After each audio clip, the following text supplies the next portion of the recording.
The facts of me. My room was a mess. I was supposed to get it all straightened up before dinner, or else. Mom's orders. But I wasn't in the mood to clean, or scared enough, so I just lay there on my bed thinking, which wasn't unusual, and the thought came very clearly that a messy room was the least of my problems. That was a fact. I've always loved facts. That's because facts don't change, and I think that's why I sometimes hate facts too. I've been discovering facts about myself for a long time. It's like I've been doing experiments for years so I can figure out what makes me, me, the facts of me. Here's one fact I've discovered: I have the opposite of amnesia. I don't think I've ever forgotten anything.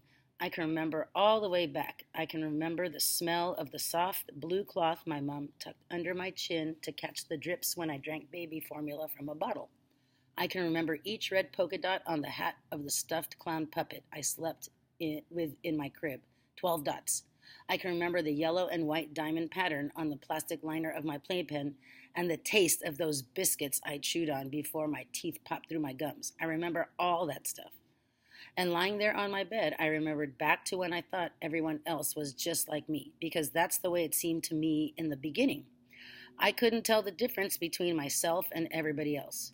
I thought everyone else was thinking and feeling and seeing the same things I was, but that was not a fact. There.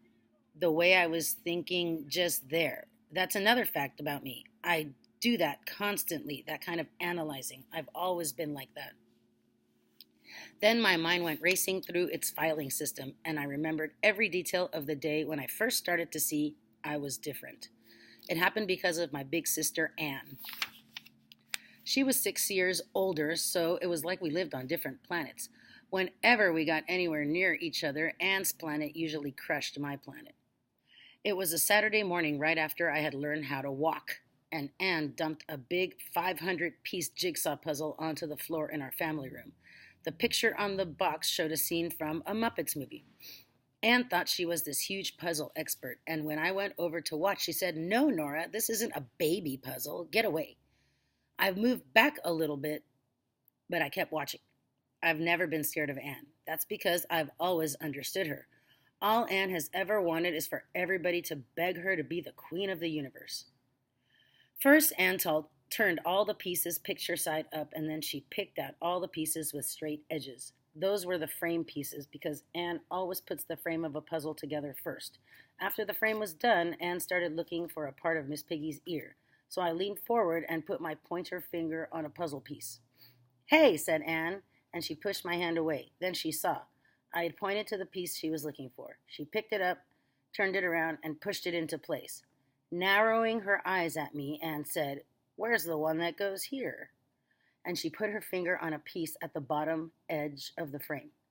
So I pointed again, and that piece fit too. "And the next one?" asked Anne. And I pointed, and again it fit. Because it wasn't hard for me. I could see all the pieces at once, and I could see exactly where each of them went. They were right there, plain as day. Then Anne got an idea, and it wasn't a very nice one. Reaching toward a part of the puzzle that was all Kermit green, she put her finger on one piece and said, "What goes here?" I ran my eyes all over those puzzle pieces scattered next to the frame. There must have been 100 that were mostly green. Anne thought I was stumped, but I wasn't. I reached out and picked up one piece and gave it to her. Anne said, "Nice try, Nora. At least you got a green one. Like I said, this is not a baby puzzle. So go away." Then Anne looked at the piece in her hand and the part of the frame she still had her finger on. She turned my piece around once and brought it closer to the frame. It was the right piece. "How did you do that?" asked Anne. Now she was more curious than jealous.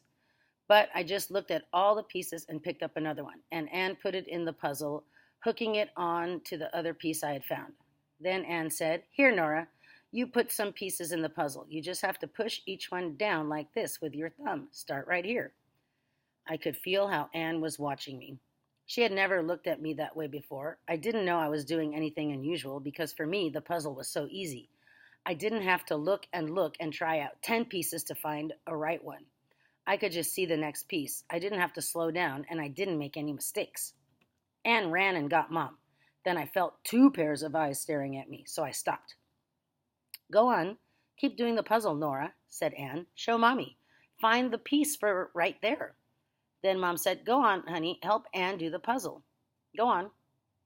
It felt like they were pushing me with their eyes. They wanted a performance, but I was just being me, so I did nothing. Anne said, "Come on, Nora. Just one piece. Come on." She grabbed my hand and pulled it toward the unmatched pieces. I yelled, "No!"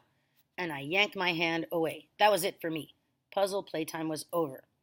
But later, when I was supposed to be taking a nap, I climbed out of my crib and crawled backwards down the stairs. I went into the family room and sat down on the floor and put the whole puzzle together. I took a long look at Miss Piggy and Kermit and Fozzie Bear and Animal, and then I took the puzzle apart and left everything just the way it had been. And then I took my nap. That day, I learned some important facts about me. I learned what seemed normal to me seems strange to other people. I also learned that I didn't like to perform and that I hated to be pushed around. For a week or so after that, I could tell my mom and Anne kept watching me, and my dad and my big brother too. They were all watching to see if I could do anything else that was smart or clever. So I was careful, which might seem weird, but it was a fact. If my mom or dad or Anne or my big brother or any of the kids at daycare started looking at me funny, I would stop whatever I was doing. I didn't want to be stared at, so I was careful. And a few months later, when I figured out how to read, I was careful about that too. Reading was amazing and wonderful and exciting, but I didn't tell anybody. And there were reasons. My brother's name is Todd, and he's 3 years older than I am. There in between me and Anne. When I first started reading, Todd was in kindergarten, and he didn't know how to read at all. So I figured that if little baby Nora let anyone else see she could read, it would be a big deal. And I thought it might also make Todd feel bad or mad at me, or both. Plus, I didn't want my mom and dad to make me read my own stories at bedtime, so I kept the fact of my reading a secret. I was still lying on my bed, thinking and thinking, and then I remembered my report card, the D's on my first report card of 5th grade. Those D's had become a fact. It had been nice to forget about them for a few minutes, but forgetting about a fact does not make the fact go away. And I knew that pretty soon my mom was going to yell that it was dinner time.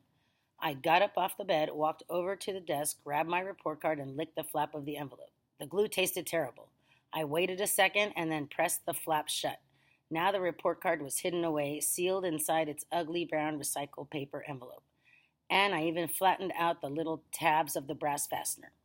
Then I instantly analyzed what I'd done, and I knew why I'd sealed the envelope. Those D's were like a time bomb. Tick, tick, tick. Boom! The explosion was inevitable.